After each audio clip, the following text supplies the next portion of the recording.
Does anyone else want to have a go? Because we've got 3 wounds on this one. Anyone else? 3 wounds. Yeah.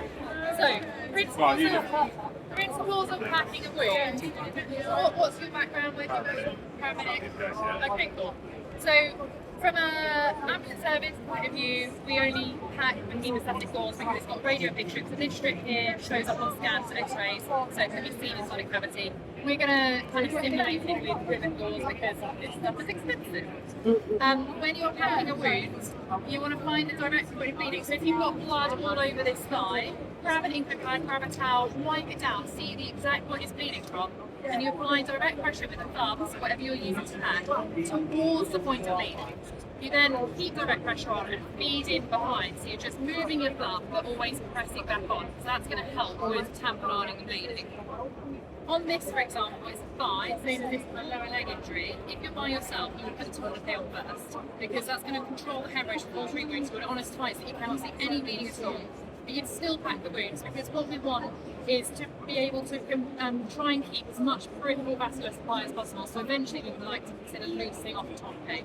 So immediate control with the tourniquet, pack the wounds, see if we loosen off if there's any rebleeding. If there is, you just tighten it straight back up again.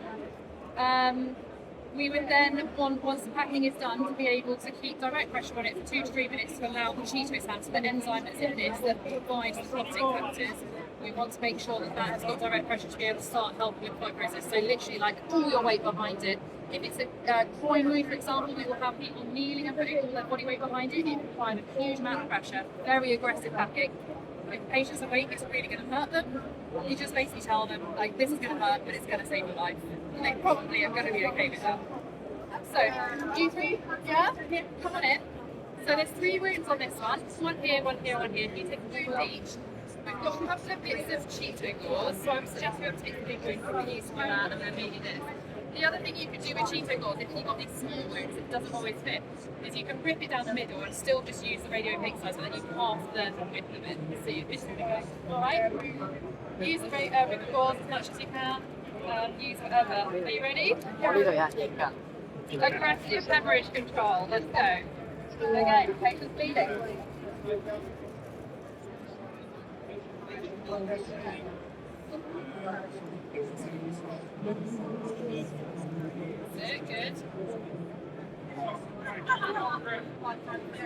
Nice.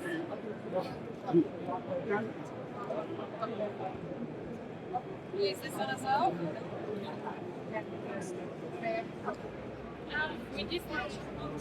Just keep feeding it in. That's it. Obviously the wound and the blood that's in the cavity will spill out as well. How are you looking on those ones there? Yeah, so those 2 look like you've got control there. This is a big wound. You keep packing, you've still got room. So some of these wounds this big, will take 2 packs of this Cheeto gauze. You know, they're massive. You just want to literally fill it up so it's almost like popping out the top, so that you then just know you've got as much packing in there as possible. That looks like you've got hemorrhage control. Well done. You've saved a lot. Good job. Nice. Thank you guys. Yeah, welcome. That's okay.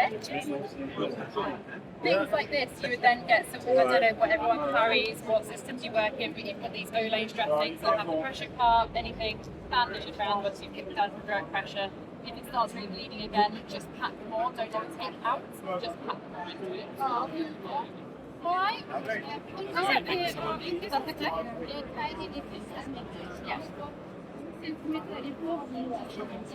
So as proximal as possible.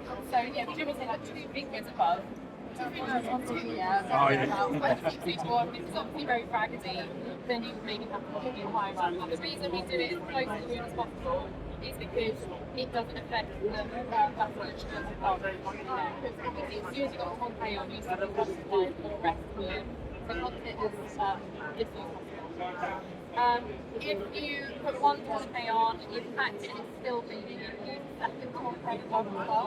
So you would just have one tourniquet here, put the second one on the top, make sure that was as tight as possible. So the things with tourniquets, you need to remember